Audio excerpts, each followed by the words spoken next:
quiere decir entonces que aquí pasan a ser víctimas los otros. Totalmente. Es penoso tener que reconocer que en muchas oportunidades la víctima se convierte en victimario. ¿Y es victimario de quién? De sus más cercanos. Es victimario de su familia. Es victimario de su pareja. Es victimario a veces hasta de sus hijos. Se ha estudiado mucho y entramos como en un círculo, en un bucle, diría yo, donde la víctima pasa a ser victimario, el victimario vuelve a hacer una lesión sobre la víctima y la víctima vuelve a victimizar, y como que no lográramos romper con ese ciclo, excepto que verdaderamente quien ha sido la víctima en primer lugar decida aceptar, renunciar, ¿sí?, a esa victimización. Ok, de Es acuerdo decir, entonces para poder hacer esto, de acuerdo a lo que nos está indicando, doctora, entonces, la siguiente pregunta estaría orientada a las clases de victimización existentes. Infiero entonces que no solamente en las clases de victimización, sino entonces la clase de víctimas, si la víctima se puede convertir en victimario. Nos gustaría su opinión sobre ello. Ok, sí, describen los autores que existen víctimas primarias, ¿verdad? Cuando el hecho es en sí sobre la persona, o víctimas secundarias, que estos secundarios tienen mucho que ver con que la víctima se convierte en victimario, ¿sí? Y hay un ciclo. Por eso cuando nosotros decidimos darle apoyo, cuando decidimos acompañar en un proceso psicoterapéutico a alguien que ha sido la víctima, no podríamos hacer una intervención individual, ¿sí? Tendríamos que estar seguros que, en primer lugar, la víctima está decidida firmemente a renunciar, a aceptar salir de ese lugar y transitar por los territorios de la conciencia para poder establecer, madurar y fortalecer su carácter, y también trabajar los quienes acompañan en su entorno íntimo. De esta manera pudiéramos romper con lo que he llamado el bucle o el ciclo, ¿verdad?, de la víctima y el victimario. Ok, de acuerdo a su experiencia, este tipo de víctimas, entendemos que, como lo he mencionado, tanto un hecho que sobrepase los derechos propios del individuo o un fenómeno natural que puede convertir a una persona en víctima, este tipo de víctimas primaria y secundaria, en un proceso donde se tenga que combinar el elemento jurídico, si estamos trabajando dentro de la resolución de un caso, se leen claramente quiénes serían las víctimas principales y secundarias. La principal es la que ha sido objeto de la violación de sus derechos, y la secundaria sería su entorno más cercano, ¿correcto? Ahora, Totalmente, así es. en su experiencia desde el ámbito de la salud mental, la parte jurídica se considera que lo toma en cuenta y lo considera dentro de los procesos penales. Bueno, pues lo que voy a decir quizás no suene tan bonito, pero en la parte jurídica yo siento que como que cuidamos más el derecho y la salud mental del victimario que de la víctima. Nos olvidamos un poco de la salud mental de la víctima. Incluso quiero ir un poco más allá y contarles que a veces la víctima recibe humillación y maltrato, mientras que aparentemente hacemos el proceso de justicia. De reparación. Aquí, sí, el protagonista lamentablemente es el victimario. Okay. ¿Sí? Por eso la ciencia de la victimología, ¿verdad?, que se convirtió en una ciencia porque verdaderamente tiene un objeto y porque tiene una metodología. pero es capaz de no solo ver y velar por los derechos, ¿sí?, del victimario, sino que trata de ser equitativo y darse cuenta que también la víctima necesita de un apoyo no solamente psicológico, sino integral, biopsicosocial, porque fíjese que la neurociencia nos cuenta que cuando estas víctimas sufren de estos abusos a primera edad, se produce un proceso inflamatorio a nivel central que posteriormente nos puede llevar a que estas personas, cuando sean mayores, sufran de enfermedades crónicas y sobre todo del tipo inmunológico. Entonces no tendríamos solo que aportarles a ellos el apoyo de la salud psicológica, de la salud mental, sino también física. Por eso digo que integral, ¿sí? Ocuparnos de hacer un muy buen seguimiento a la víctima, ¿sí?, para que ella pueda, en primer lugar, comprender, entender, renunciar a lo que le ocurrió y empezar a ascender y a pulir el carácter para sacar la fortaleza, la seguridad necesaria y salir con resiliencia de esto que fue un evento traumático. Doctora, y en cuanto a todo ese complemento, ¿cuáles son esos factores que intervienen en la victimización?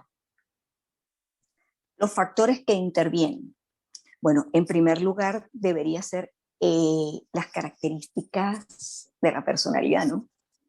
Porque se dice que muchas veces la víctima tiene rasgos de personalidad.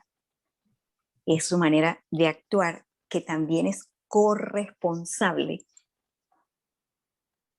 ¿verdad? Para llegar a ser víctima. Es decir, que tiene algunos rasgos que ella expone, que hace que haya un depredador, utilicemos ese calificativo para el victimario, que va a llegar y dice, esta cumple con esto, y entonces hay corresponsabilidad en eso. ¿Sí? Como por ejemplo en muchos casos de la violencia doméstica, en cuanto a la mujer, que dicen que hay mujeres que ellas mismas atraen o hacen que su agresor actúe. Totalmente, así es, actúe totalmente. Fíjense que hay muchas mujeres que dentro de sus rasgos de personalidad son un tanto impulsivas y violentas, ¿verdad? Y atraen a este tipo de compañeros que son poco tolerantes y poco pacientes, ¿sí?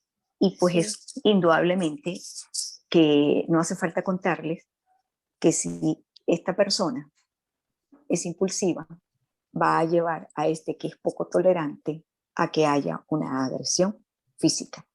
Entonces ya su estructura de personalidad es como si fuera coparticipante de lo que va a ocurrir.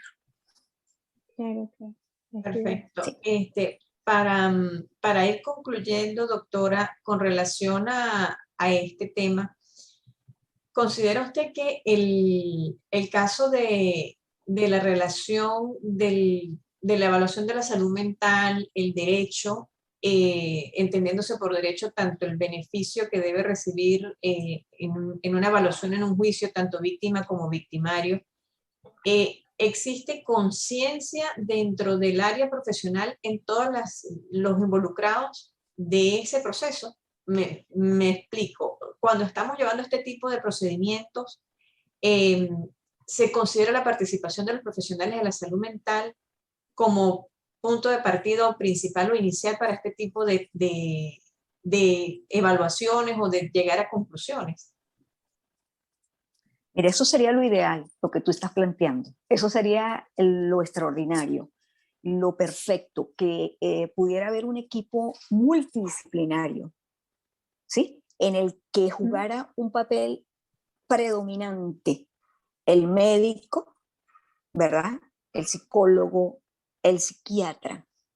Y yo diría que fuera equitativo, tanto para la víctima como para el victimario.